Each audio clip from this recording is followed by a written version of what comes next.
We just got a job, a stabbing. I received a stab wound during a burglary at code 2. Received code 2.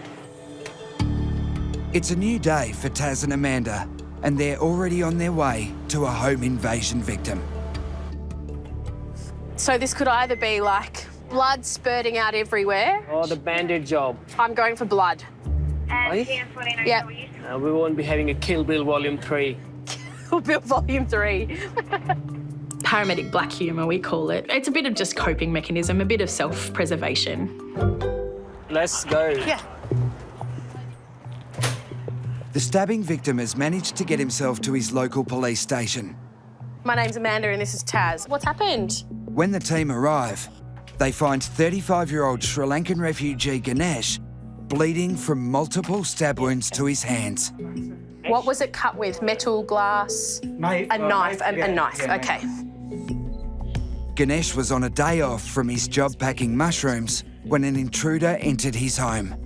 I saw him. Yeah. Then he coming and fighting with me. Oh, okay. And he had a knife. He took my mobile, everything. He had a knife? Yeah. Okay. And you've Then put I your tried to take that knife. Yeah. you've put your hands out to try and grab the knife, and that's what's happened. Okay. Okay. Despite attempts to take on his assailant, the thief still got away with Ganesh's phone and car. You're very lucky that he just got your hands, huh? With a knife.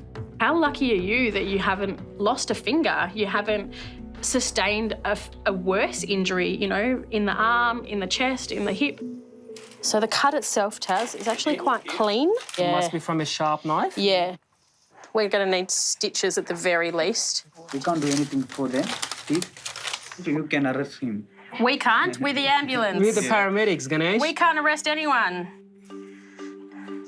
Now, we need to go to the hospital, okay? It remains to be seen if there's any permanent damage to Ganesh's hands.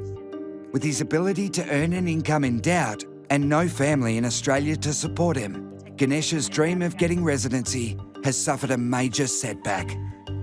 Although Ganesh's injuries weren't life-threatening, they're definitely life-impacting. In order for him to be here, he needs to work. So these injuries that he's sustained could actually jeopardise him being in Australia at all. Officers in Epping are trying to piece together the moments leading to a man turning up at the police station with a stab wound. The victim in his 30s arrived with a wound to his hand. Paramedics were called, and it's unclear if anyone's been arrested. How long have you been in Australia for? 5 years. 5 years. Sri Lankan refugee Ganesh has made news bulletins in the country he now wants to call home. So you're in the process of getting your visa for Australia, permanent residency for here, and then you can go back to visit. So you haven't been back in 5 years to visit? No. Wow. Mum and Dad are also overseas? Wow. Do you miss them? Yeah. Yeah. Do you like it in Australia, other than what's happened today? Yeah, nice country. You poor thing. Ganesh will soon find out just how serious the damage is to his hands. If he can't get back to work packing mushrooms soon, he may not be able to stay in Australia. You feel for somebody in his situation, you know, such an innocent soul who's come here to try and change his life for the better, and he's just gone through this horrific event, which would be traumatic for anybody. We're coming into the hospital now, Ganesh. My heart hurts. I feel bad for you. Come on, Ganeshwaran. Let's get you sorted, yeah? Let's get your hand fixed. He just has so many things going against him already. You know, he's left all of his support network behind. Come, please. And to have something like this happen to him in his own home, he just doesn't need it. From immigrant point of view, when we're getting prepared to come to Australia, we are always told that it's a beautiful, safe country. Come to Australia. We've got such a beautiful, multicultural country. It's really safe, and you'll live a beautiful life there. Sandy beaches, beautiful reef, and then you get burgled and almost lose your fingers. It's not a perfect world, Amanda. It's not a perfect world, and this job definitely opens your eyes to that, doesn't it? It does. Things that really get to me are those things that make you challenge humanity and realise that, hang on a second, the world's not as good as places you think it is. My heart is aching for that poor boy. Being a casual worker, you know, and his hand will be, you know, heavily stitched, he won't be able to work for next few days. Absolutely. That's his wages gone. I don't reckon he'll be able to work for at least 2 weeks. And that's if there's no, like, further damage. Yeah. It's good news for Taz and Amanda's other case, Sri Lankan refugee Ganesh, who was stabbed in his home. After requiring stitches for severe lacerations, his hands have now healed completely, allowing Ganesh to return to his mushroom packing job and stay in Australia. So far, police have not been able to track down his attacker. Emergency services. The car's just run into a cyclist. She's just lying on the road. Okay, let's get some help. Is she awake? Yes. Is she breathing? Yes. She's a bit in shock. We'll keep her absolutely still at this stage. Stay still at this stage, please. Because she may not know the extent of her injuries as well, okay? Carver cyclist is usually pretty nasty, hey? Yeah, well, she could have anything going on. A car and a bike have collided. It's a scenario that paramedics see all too often. Definitely worry about fractures and helmet status, whether she's wearing it or not. Hopefully she is. Obviously, with the force of the car versus such a small object, the damage is usually going to be pretty bad. With the police still on their way, Mike and Jamie are first on the scene. Hello. How you going? What's your name? Saba. G'day, Saba. I'm Jamie. I've got Michael with me. Mike's parked the ambulance across the street to block off traffic, keeping the patient safe. What's happened, Saba? So I just hit the side of a car. So it's this side here. Yep. My hip's a little bit bruised. Okay. But it's mostly my shoulder, which is... A bit sore, is it? Yeah. Yeah, right. I'm finding it hard to get up. Yeah, okay. Have you hit your head at all? No. No, beautiful. The distraught driver who collided with Saba has not left her side. As I'm treating Saba on the road, I've looked up and there's this lady in hysterics, and I'm thinking to myself, who's this lady? What's going on? She was more distressed than Saba was. Now, with your hips, which hip is it? This right one? Yeah, okay. Does it hurt on this side? Is that a bit painful there? Yeah. Before taking off Saba's helmet or moving her, Jamie must first carry out a full assessment to see if Saba has sustained any spinal injuries.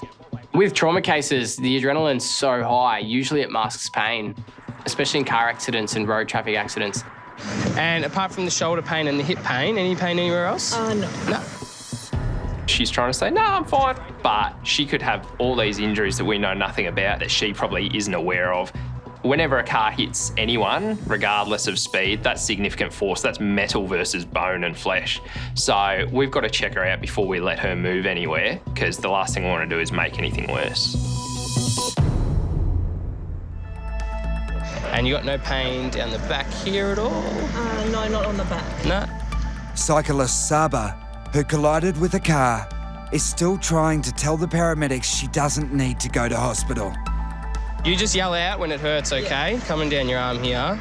Getting tight on there. Fine. That's fine. And your collarbone here? That's a bit sore? A little sore, but it's okay.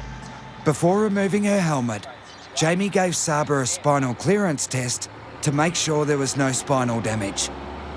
The tests must now be repeated before moving her off the road. While we're here, no pain down here? No. Beautiful, lovely. No pain? No. And definitely, again, no pain here at all? No. Very good. All right. Our next step is to carefully get Saba onto our stretcher and into the ambulance. How are you feeling at the moment? Fine, yeah. All right, beautiful. Okay, just watch your elbows for me, Saba. Coming in. Even in the back of the ambulance, Saba is insisting her injuries are minor.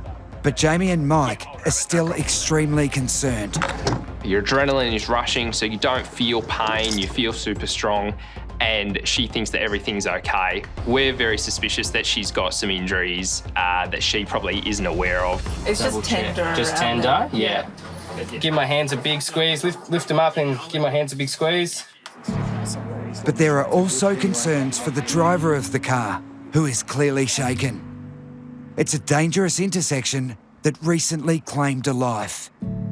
This is the lady that she's running. Oh, okay, she's yeah. stressing hard. I'm fine, thank you. I gave them my details, so Fantastic. contact me if you need anything at all. Thanks very much. I'm really sorry. I know that means nothing to you. No, I'm really it does, thank you.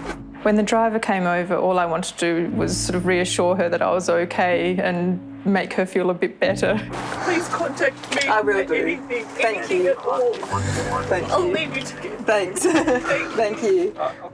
Saba's sitting in the back of the ambulance, and instead of worrying about her own personal safety, she's more concerned about the other driver. So she's probably one of the loveliest ladies I've ever met. So how bad's the pain at the moment out of 10? It's not too bad. Not too bad. We'll run you up to hospital though, because obviously you've been in an accident. You need to get seen by a doctor, make sure everything's okay.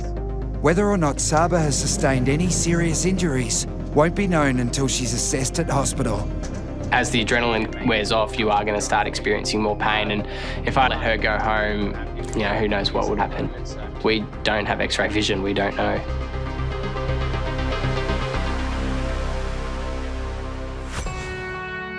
As for bicycle accident victim Saba, it was a good thing paramedic Jamie persuaded his patient to go to the emergency department.